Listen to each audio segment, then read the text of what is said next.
बांकी ब्लॉक अंतर्गत कंतपोहरा ग्राम श्री श्री रघुनाथ देवଙ୍କ नूतन मंदिर विग्रह प्रतिष्ठा अनुष्ठित होईछि।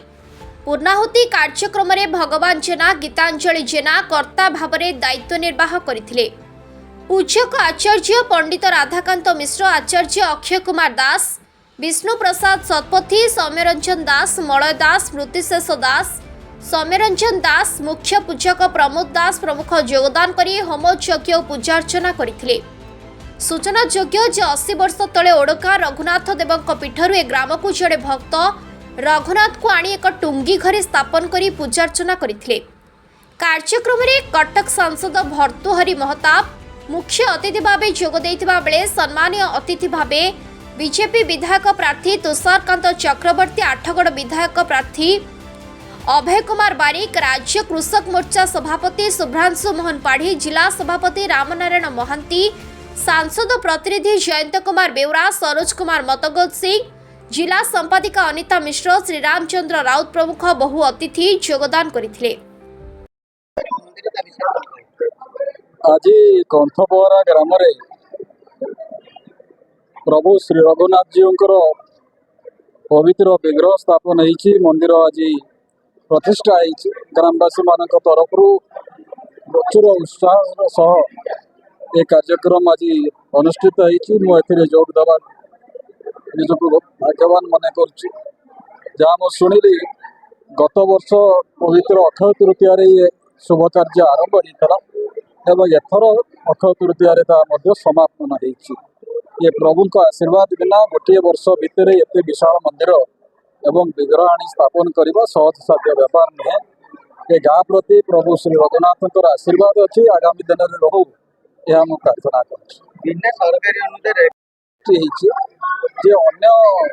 कर निर्भर नक विशेषकर सरकारी अनुदान पर निर्भर नक ये प्रकार कार्यक्रम धर्म कार्यक्रम एठी करा जायछि।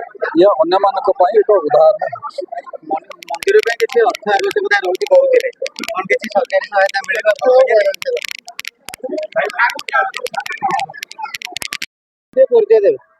हाँ मु प्रमिला नायक, मो घर तेलाणिया बड़म्बा तेलाणिया। आम चंडीखोल रहू एठा को मंदिर प्रतिष्ठा हम बोली आमर से भौणी ज्वाई भगवान जेना आमको डकई आम से एठा को आसी अच्छु। दीर्घ 7 दिन है आम आसिक एठारे रही अच्छु। कलश यात्रा भी जाइलु, बहुत भल लगिला। अनुभूति देखते बहुत सुंदर कारुकार्य होइछि एठारे। लोक माने बहुत जीवा आसा करुछंती, एते सुंदर होइछि वर्णना भी करि हबो नाही।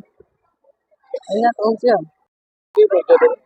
मु अनिता मिश्र जिला संपादिका अच्छी। मत आज आम मंडल आमको निमंत्रण रखी मंडल सुवर्णपुर मंडल निमंत्रण रखते आम आसलु। आम विधायक प्रार्थी आम बुली भाई आसते आमर भर्तर एमपी भर्तृहरि महताब आसते, अभय भाई आसते, समस्त आसते। आगे मु आसिक देखला बेलू तो पूरा एत मन खुशी कहते माने 5 दिन 6 दिन काल पड़ी राजस्थान मूर्ति आनी तेणु ग्रामवासी की अशेष धन्यवाद। एत बड़ कार्यक्रम को एत बड़ आकार आयोजन कर खावा पीवा गाँव समस्त ये बहुत खुशी अच्छा। समस्त बहुत खुशी लगुच कारण गाँव में राम स्वयं राम आसिक विराजमान कले जाओ अशेष धन्यवाद। गाँव बार्ता या रही देखु राम ये समस्त आसिक देखा दरकार आग कौ प्रकार कारुकार्य जो मूर्ति होती राजस्थान आसी निहत देखा पड़ो।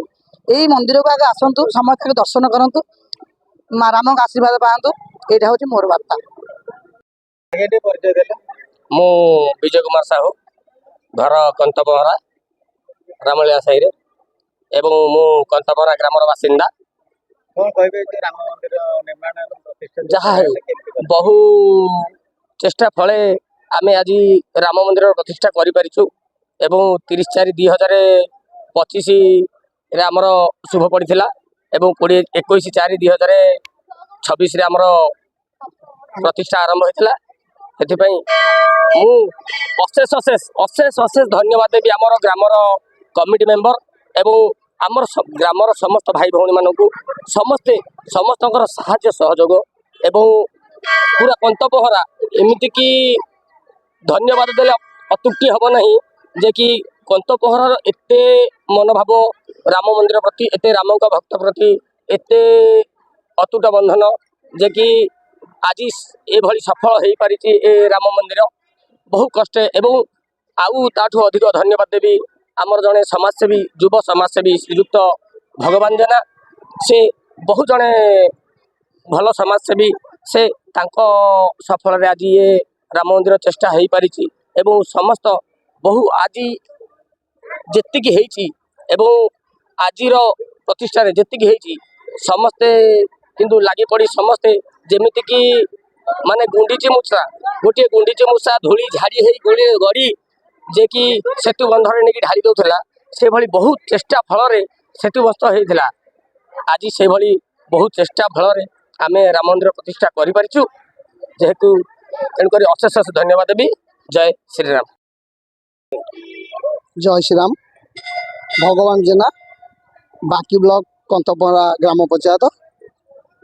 कौन कहबे आज जो राम मंदिर रे पुण्यावती होची आज आपनकर जो मंदिर प्रतिष्ठा ए विषय में कौन कहबे? मंदिर प्रतिष्ठा कौन कहबा माने संसार को चलाउथवा लोक से प्रभु रघुनाथ से रामचंद्र आज अयोध्या रे जेंति राम मंदिर प्रतिष्ठा हेतिला फतेगढ़ रे हेतिला आज कंतपहरा ग्राम रे बर्तमान दीर्घ 7 दिन धरी पूजा लगी रही।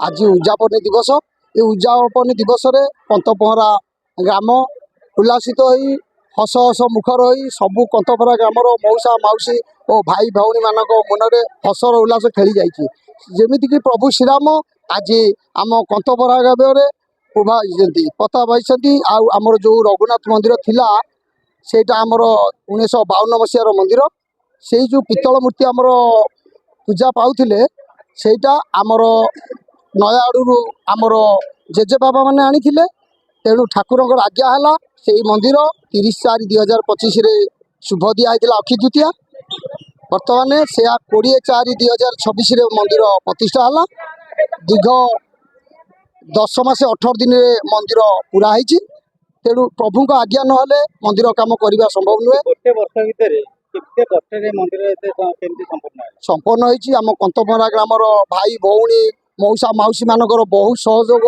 अक्लांत परिश्रम सत्ते वर्ष जाक काम केबे भी बंद रहे नहीं। कंतपहरा ग्रामवासी माने सबू भाई माने भी मंदिर रे सहयोग करी आज आम मंदिर को संपन्न करिछु। कौन बार्ता देबे? बार्ता कौन देवी प्रभु रामचंद्र पाखरे एतिकी बार्ता होउछि जे कंतपहरा ग्राम रे जो मंदिर होइछि ए मंदिर बहुत उन्नततर होइछि। मंदिर चतुर्पार्श्व राम जन्म ठारू रावण वध महिरावण वध सेतुबंध लवकुश बहुत भल भल भल सिनेरी प्लट अच्छी आगे 10 अवतार और सिंपाति पक्षी अष्टसेना तेणु देखापी यही मंदिर एत कारुकार्य अच्छी कारुकार्य शिल्पी होती भागवत महाराणा छतिया तांकु भी बहुत बहुत धन्यवाद देवी। आम मंदिर पूजक होती प्रमोद कुमार दास तेणु तांकु भी यही मंदिर पूजारे सी आमको बहुत सहयोग कर जो आज नुआ विग्रह बसी यही विग्रह निजे आम ग्रामर शरद चंद्र निशंक बरेन्द्र कुमार साई बड़ भाई सांग रंकनीति खटुआ आउ प्रशांत कुमार जेना आउ मु निजे भगवान जेना आम 5 जन प्रभु आज्ञा 1700 किलोमीटर 2.5 दिन कभर कर राजस्थान में पहुँची प्रभु आज्ञा आम निश्चिंत 8 दिन भितर राजस्थान बुली प्रभु विग्रह आनी से विग्रह उल्लास आमर आज शिलान्यास शिलान्यास हो आज उद्यापन दिवस ठाकुर आमर रघुनाथ मंदिर में पूजा पाउछ। बांकीरू मानस रंजन साहू को रिपोर्ट संघर्ष टीवी।